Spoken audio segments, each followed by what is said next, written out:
Welcome to Full Course Online. In this tutorial, we'll work with headers, footers, and page numbers in Microsoft Word.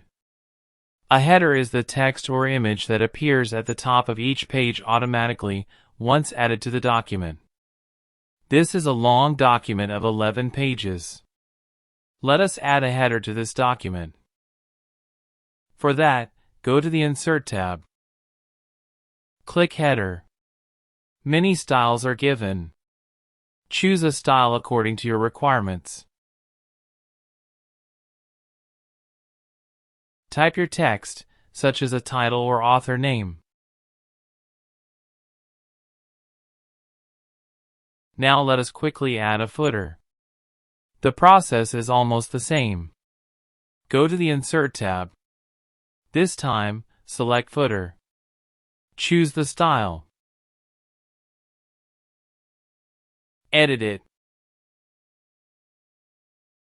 And done. Now, let's add page numbers. To add page numbers to each page in the document, go to the Insert tab.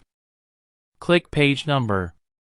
Choose where you want the page number to appear. Choose Top of Page, Bottom of Page, or Page Margins. Select a style and it will appear automatically. If you want to format page numbers, click Format Page Numbers. Here, you can change the number style, like Roman numerals or letters. You can also set the starting number. To close the header and footer, click Close Header and Footer. Or double-click outside the area. Headers, footers, and page numbers make your documents professional and organized. That's it for this tutorial. If you enjoyed this lesson, don't forget to like, share, and subscribe to Full Course Online. Thanks for watching, and I'll see you in the next video.